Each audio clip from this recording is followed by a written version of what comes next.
friends and lovers, and welcome to Ref Plus July and August, the exclusive Patreon show for you, not just you, but you. Ooh. How are you feeling, OT? I'm good. Good, right? It's been a wild, I think since June, podcast related, it's been a wild couple of months. It has been a wild couple of months. A lot of things have happened in our personal life as well as, podcast life. So it's been quite interesting. It has. We are going to put this up on YouTube and we'll also chuck up the audio. And I guess to also ensure that we do deliver it during this YouTube video, we're just going to roll with the punches. So I guess we'll see. Maybe you'll see the real OT and the real KT. You've been seeing the real OT all this time. Welcome, friends and lovers. Let's start off with the roll call.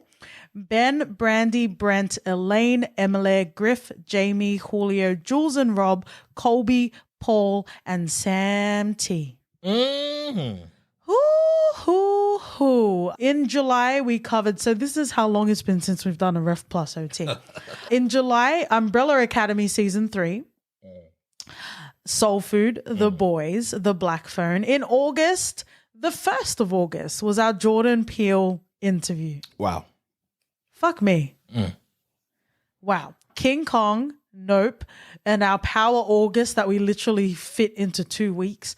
Power and Ghost, Raising Kanan, Force, as well as Big Ban Idris, Beast. Whew. Are you ready to get into the polls? Yeah. Okay, again, we're doing July and August, so it's been a while since we've watched all of them. Spiderhead. This is Chris Hemsworth trying to be some sexy scientist. All right. It's also in the island, and it's also, when we did our Google searches because we wanted to look for films like Cube, this would also come up in the results as well. Oh shit, that's been a while. What did you think about it? The ending was predictable, which was fine. I didn't hate the movie. I went to it, I don't know, like seeing Chris Hemsworth outside of Marvel shit.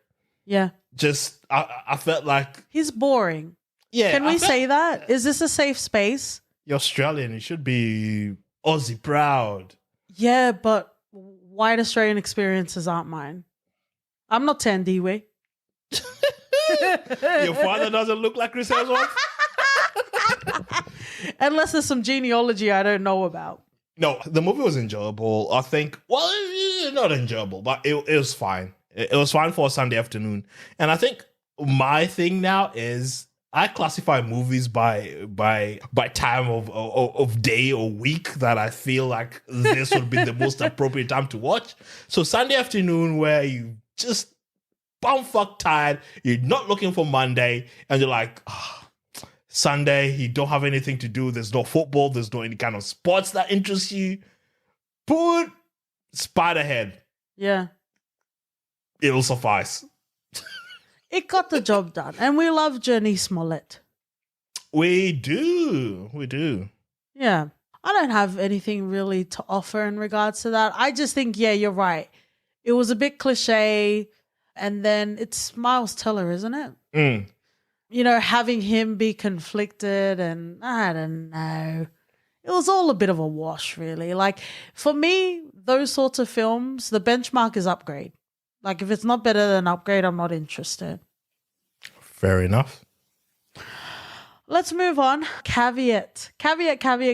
Shout outs to Jamie Russell. I feel like he's the only one because when I checked Letterboxd, he rated it and from memory, he also liked it as well. But yeah, I think it's a Scottish film. But what did you think about Caveat, the creepy bunny film? The creepy what film? Bunny. Bunny Colvin. The Wire, right? No, that little rabbit thing that was like clapping. Do you not remember this film at all? I don't remember this film. So, spoilers, by the way. So, there was a guy that was paid by a friend of a friend to babysit. All right. Yeah. Right. I was like, Bunny? What? Did you watch a Teletubby movie? Are they bunnies? Teletubbies? Mm. No, I think they're like two. Tabbies? I have no idea. Are you sure they're not bunnies? They're absolutely not bunnies. What kind of bunnies have fucked up ears like that? All right. Okay. I remember this movie. It was enjoyable. I think I really liked it. There were so many moments. If this movie was called Nope, I'd be like, bro, you should have walked away so far. But it was an isolated island. Yeah, like there were so many moments where you'd walk with the character and think, this shit is messed up. I don't know why you're thinking that. You go to the island, you find someone locked up, you're like, okay, this is fine, this is cool. Yeah. All right. I'll just need you to chain you up before I leave. Just casually. Just casually. Okay. Mate, this is where, if Jim Carrey was like, yes, man, no. Just no. Okay. Yeah. But overall, I enjoyed it. Like, I really enjoyed it. I love the atmosphere it created. Obviously, it felt low budget because it probably was low budget. But that didn't bother me. I think the aesthetics really worked. There are obviously jump scares, and I thought those were to effect as well. There are a lot of dumb decisions, but that doesn't make it a dumb movie. But there's nothing wrong with a dumb movie. I'm looking forward to watching Jason X again as October comes around. But I really enjoyed Caveat. I think there was a lot of fun to be had. Perhaps a Saturday afternoon, a Saturday matinee viewing. It was iconic enough in the sort of aesthetic that it delivered. Right. It kind of felt like, I know we said spoilers, but I would hazard to guess that a lot of our patrons haven't watched it, so I won't spoil it. However, there is a storyline in the third act that was a bit cringy and eye roll. However, it doesn't take away and it doesn't negate the first 2/3 that I really, really enjoyed. Yeah, that's good. I think outside of the dumb decisions that no sane person would make, I didn't enjoy it as much as you did. It was okay. I think the ending was satisfactory as well. It wasn't one of those things that, okay, yeah, you could probably see it coming, but... Like, see the hand come from the grave for a sequel. Yeah, but there's so many stupid decisions in there, though. Like, if you just want to shout at the TV, this is the movie for you. Maybe that's why they call it Shudder. Because we watched this through Shudder, didn't we? Yeah. Yeah. Hustle. This is the Adam Sandler being a sports agent? A basketball agent? I enjoyed it. It's a bit boring. Queen Latifah was in this, was she not? Married to Adam Sandler. 10 out of 10. Minus 20 because Adam Sandler's in it. Wow. Yeah. Wow. So Queen Latifah makes it a 10. Yeah. And Adam Sandler takes out 20. Yes. It's not that I don't like him. What movies did you watch growing up if you didn't watch any Adam Sandler? I watched Mulan. Do you mean as a kid? Or do you mean as a teenager? Miyazaki films. Hi, Paul. Love you, Paul. Hey, so you all about the upskirts back then. When art imitates life, am I right? Wow, because I watched a lot of Adam Sandler. Like, it was... Like, he just seemed dumb. Like, it's Happy very Gilmore, accessible. because it's dumb. It's very accessible. No, but I personally, because I was a bit too young for the audience at the time of Happy Gilmore. So, but even then, like, it wasn't as cringy as Jim Carrey is to me. Like, you're a fully grown man and I am a child and even I feel more mature than you. It wasn't that level of Adam Sandler, but I don't know. I just don't like him. Is that okay? Wild. If they contact us, you'll be interviewing alone. No, thank you. No, he's just done a lot. I think I appreciate at least what I watched growing up, and yeah, very accessible. What does that have to do with this boring basketball movie? Because I don't go in thinking, oh, fucking Adam Sandler minus 20 already. But I didn't know. I'm saying that now after we've watched it. Fair enough. Fair enough. Who are you fighting? No one. You fighting me or are you fighting the system? I'm not putting myself out there for Adam Sandler, so mate, Well, it felt like have your way. It felt like it. The story was an original. I think Winning Time, cinematography aside, because it was very dizzying to look at. And we still need to cover, because I really liked Winning Time. So I would like to talk about it. But in regards to like sports things, it wasn't that interesting. Because for me, I don't care about sports. So you need to make the story interesting. You need to make the characters compelling. Or you don't need to, but it's just I'm not going to enjoy it if that's the case. I can't think of any positives aside from Queen Latifah. Really? No, honestly, there's nothing else to say about that film. The last one in the July poll is the Apple TV series Loot. I don't even like Maya Rudolph, but that's a story for another day. Wow. Who do you like? It's not that I don't like her. It's just I don't care for her. Like, we get it. Anytime Beyonce does something, we get it. Anytime Beyonce does something, you know she's going to turn up on SNL and do it again. I remember when she was pregnant with Blue Ivy and then like the Hot Wings interview of her sweating and stuff. Like, we get it. Like, and maybe it's just because I didn't necessarily watch SNL at the time. You're projecting Kate McKinnon on her. No, you're just sharing your hatred for Kate McKinnon. I think, you know, and Hollywood becomes a big wank fest. And I think SNL is kind of at the epicenter of that, you know. But if you like them, then the wank fest is great because I love Kenan Thompson. It was fun seeing him at the Emmys. I love Bowen Yang. So whenever there's those sorts of wank fests, I fucking love it. So I can see how people can enjoy Maya Rudolph. But for me, if we're going back to Loot, go and watch it. If you happen to have an Apple subscription, go and watch Loot. It is more of a morning breakfast. See, I'm doing it like you now. It's a weekend morning breakfast sort of viewing. MJ Rodriguez, as well as Ron Funches and Joel Kim Booster. They were the best parts of the show. You know what got me with our show is MJ Rodriguez's voice. Yeah, you were obsessed. I could not. I don't know. It just fucking pulled me in. I don't know what. Oh, just her voice was like honey. It's just there was so much range. Every time she was on the scene and she'd just speak anything, and it will just be like, whoa. Tens across the board. Yeah. And the character is also... we should watch Pose then. If you love her that much. Yeah. Okay. We should.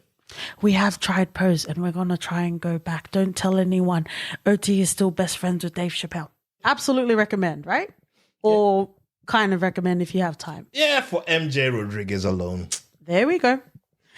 All right. Well, let's finish off with the August poll. This got the most votes. We have Prey. So we have 2 comments here. Julio says, I really liked Prey. Have you guys seen the other Predator movies? Also, I'm guessing The Sandman will be on next month's poll. Well, I have it on the schedule for a couple of weeks, Julio. So hold tight. We will be covering Sandman.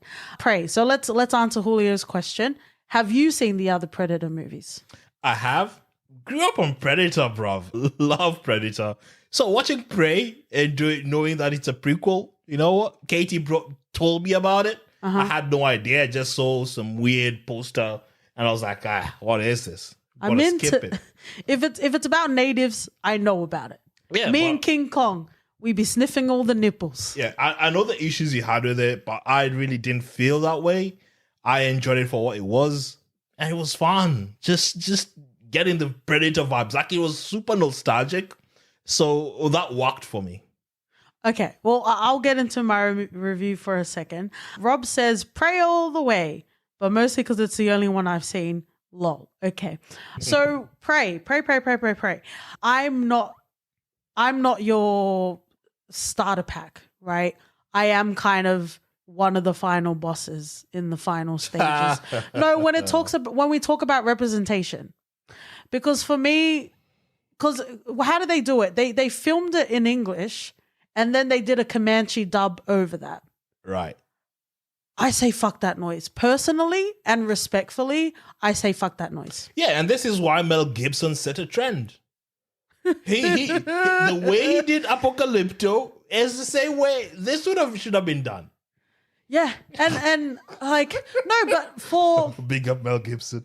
I'm just ignoring you. I'm ignoring you. I'm ignoring you. Okay, so if we're talking about representation, for me, it's high time that we get over giving cookies to people that do the bare minimum, right? Hollywood has been it's been so deliberate, and it becomes so political. You know, even your best friend Dave Chappelle, like during the Me Too movement, everyone was wearing black dresses, but they also couldn't have shown up. They also could have stopped working with the predators. You know what I mean? Wow. Like, so it's like, if you want to be about it, be about it. Stop being Gal Gadot singing Imagine. Like, if you actually care about representation, then this should have been in Comanche all the way through.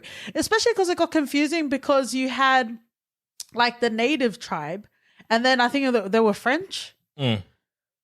But they were both speaking English, but they both didn't understand each other. You know what I mean? Like basic things like that. And even if you think about like Narcos, it was like that as well. They would be speaking English where it wouldn't even make sense that they would be speaking English. Even behind closed doors, they're speaking English to each other, which doesn't make sense. But obviously it's because audiences are watching it and that sort of thing.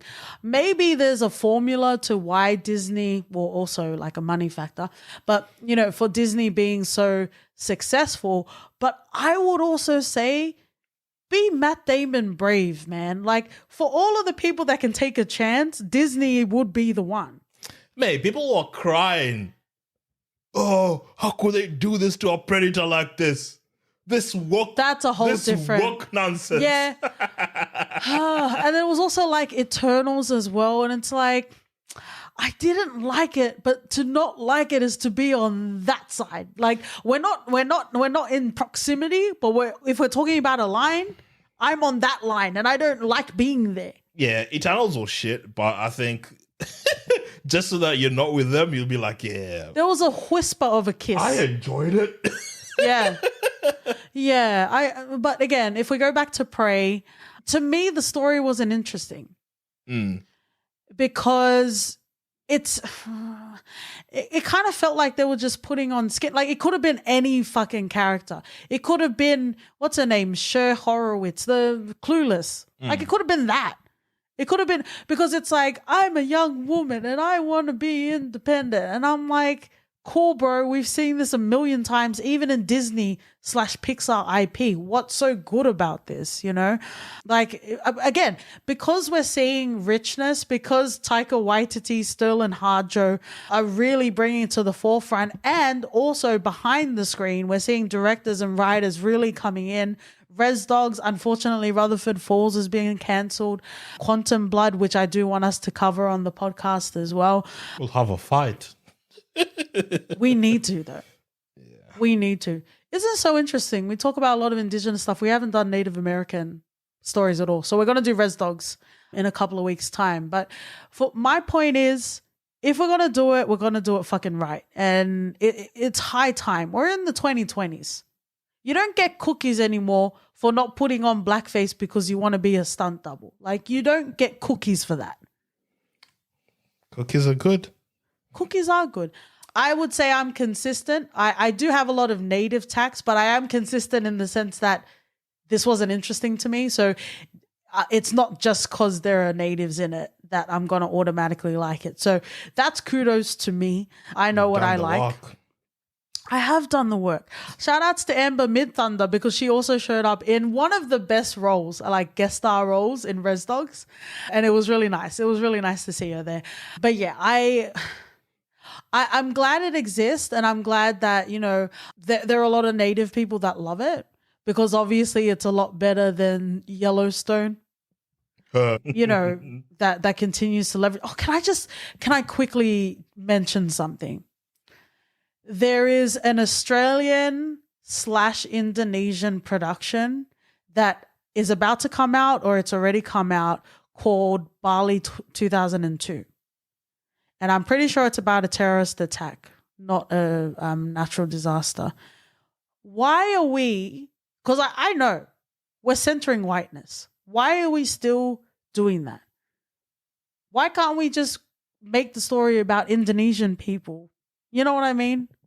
And there was also that recent, was it in the Philippines? There was a rescue mission. The ones who are stuck in, I think, 12 You see people what I'm stuck saying? in the cave, yeah. And then you look at the poster, it's got all the white people, and then you look at the cast. Like, I've had enough. I've had enough. So I personally don't want to watch it. Like, I know it's just going to make me mad. It's different to like Hotel Mumbai, for example, because it was actually about the story. It just happened to have expats and tourists in the area. But I just wanted to mention that because we're talking about representation and that sort of thing. And yes, I did throw everything at the TV when Mike White kept showing up at the Emmys, but the world exists for all the white men. Okay. Was I wrong or was I wrong? Yeah. Well, there you go. Let's move on to something lighter. Indian matchmaking. Oh. Fun. Yeah. It's fun. It's like you'd get, I don't know. Sometimes I think I won't be as angry as I would like just watching them and, Yeah. I won't put it's too much just stock in it. Yeah. And then you watch this ridiculous people make some dumb decisions. I'm like, what are you doing? Mm-hmm. I don't know. It's wild. It's like, it's not 90-day level addictive, but it's definitely enjoyable. Yeah. I think something like you talk about being frustrated with a show and you wouldn't expect to be frustrated with a show like this. Part of what annoys me about a lot of, you can't even call them contestants, whatever. The people that are on Indian Matchmaker, I am by no means a traditional brown woman, right? So I would never, well, not that like Tongans have like arranged marriages and that sort of thing, but I wouldn't dabble in something that I know doesn't align with my progressive sort of views, right?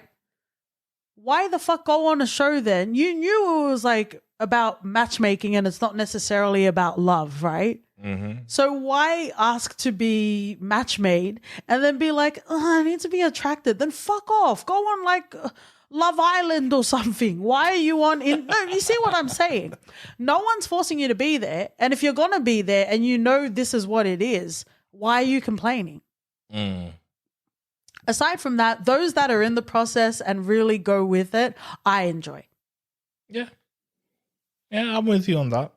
And I guess if we're talking about layers, there are some Indian critics that don't necessarily like it. Oh, tell me more. Well, I think it's like, you know how we're talking about all your favorite black men, Will Smith and Chris Rock. You know how you don't like it because then it becomes a global conversation, even though it's not a conversation for everyone? Kind of that. Like by having a show about matchmaking, it leaves it open for people to say shitty things. I don't get why they do this, actually. Yeah. That's oppressive. I see that.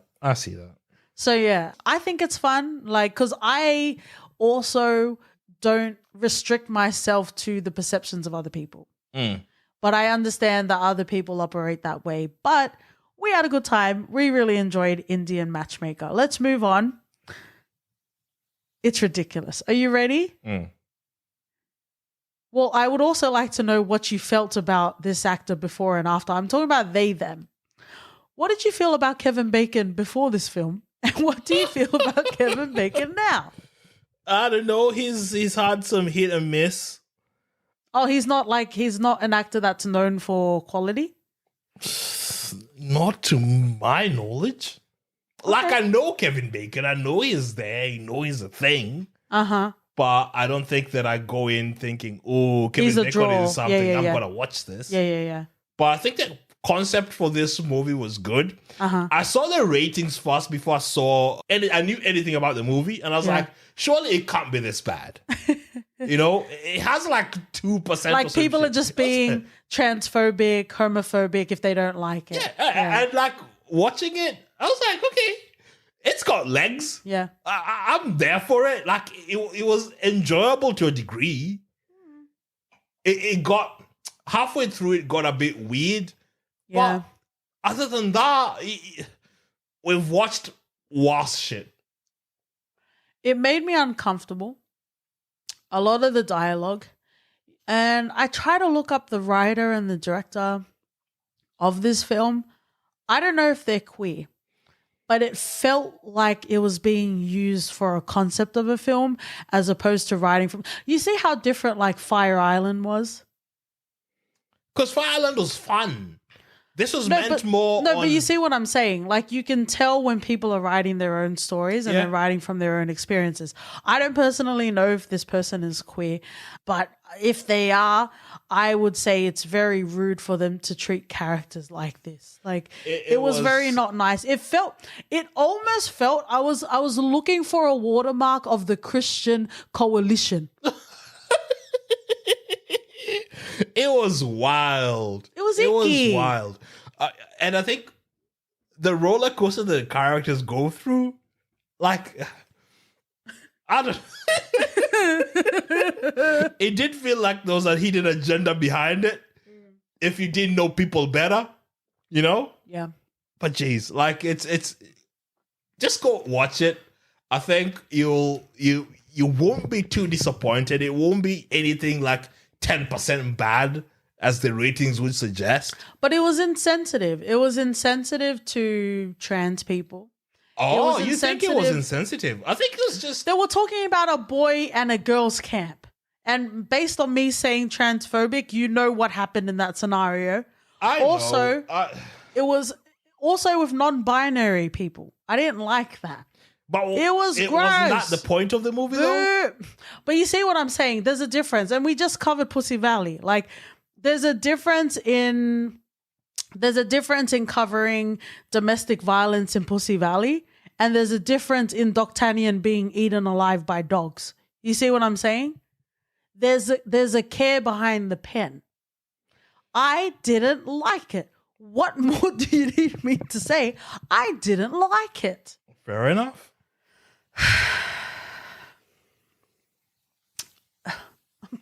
I need a second. All right. Well, let's finish off. Rebecca Hall. We talked about, was it called The Night House? We fucking love The Night House. I think it's one of the only instances that I said that it really took me in the third act. And usually I hate that shit when you have to really pull me in the third act. But it was... I loved The Night House. Resurrection. So this is Rebecca Hall. Yeah. So this is Rebecca Hall. This is Tim Roth. We're going to say spoiler, because we're going to get into detail about this film. But before we do the spoiler, recommend or not recommend? Not recommend. I don't recommend it either. Now, let's spoil it. I don't know. I used to think I liked Tim Roth as an actor. But in the things that I've seen him in recently, far out. Yeah. I'm like, same person? Is he just taking Patrick Stewart roles now? Hey. He does shit now. The Green Room was good. Green Room was good. Tell me any other thing he's been in the last... American Dad. Not even Family Guy. I'm saying American Dad. I don't know. Like, he just picks ridiculous shit. I think just for the shock factor. Or maybe he needs to pay taxes. I don't know. But wow. Yeah, Tim Roth. Jesus, I don't know what went wrong there. The movie was so hard to watch. It was excruciating. It was so hard to even like Rebecca Hall as a character. Yeah. And like knowing that she can perform, like we know her fucking portfolio. Yeah. She's amazing. So yeah. I went in with tax. I knew, it's Rebecca Hall. Because I think we rented it or some shit. Yeah. We're like, but it took us up to the last like 36 hours, 48 hours, whatever it was, yeah. to finish the movie. Yeah. It was wild. And then the way it ended, I don't know. I just feel like there needs to be something said that there needs to be a fucking refund Yeah. option for if you're horribly dissatisfied within a certain hour or within a certain period, get your money back. I think so. Yeah. Because, jeez, what was that? Like, are we going to spoil it, or do we want to hear people's Don't thoughts? spoil it, Okay. because I think... Like, there were Tyler Perry level storylines in this. And I've watched Acrimony, right? Yeah. Tyler Perry? Yeah, Tyler Perry. Oh, what? And that Taraji P. Henson. was something different. Taraji P. Henson? Yeah. Yeah. If No, but there were storylines in this that you wouldn't put in a really serious sort of thriller. And I don't care how good the actors are. There are some storylines you can't make serious. And yeah, you're right. We shouldn't spoil it, because I kind of want to hear, please watch it, even though we chose not to recommend, and we're not going to refund you if you rent it. But I want to hear people's thoughts. I think part of it was, because I think I even said it while we were watching it, this feels like an acting class. Like, it feels like a way to get your acting chops, but it doesn't necessarily feel like an actual narrative. Yeah. It's kind of like when you have singers that can sing, but they can't sing. They can't make you feel things. They can't make you tap into the gaps that your parents never gave to you. You know what I mean? Like, there wasn't anything compelling. Like, it was kind of like Rebecca Hall was playing charades the whole time, and we were sick of trying to guess what she was doing. Yeah. And you can tell that just the script was just bad from the get-go. Yeah. It was they were double spacing that shit. Yeah. They really were. But to me, if we start talking about it in spoilers, it's just going to get wild, and then you guys might not watch it. Actually, while we're here, I keep forgetting what it's called. The Jake Gyllenhaal film. What movie is that? Was it called Identity? The Dennis Villeneuve, the one with the spiders. Actually, I think I enjoyed that more than this. This was kind of unbearable. That was good. It was just... Females. Ooh. Friends and lovers, thank you so much for joining us on this mammoth 2-month, and we'll see you in a couple of weeks for September. But thank you for joining us on the July and August Ref Plus. Is there anything you want to end on, my love? No, we love you. We love the support. We love you guys. Hopefully you're well and you're keeping warm, or you're keeping cool, depending on where you are in the world. We love you so much. And thank you for joining us along the ride. It's been wild. Goodbye. Thank you for joining us. Mwah. See ya.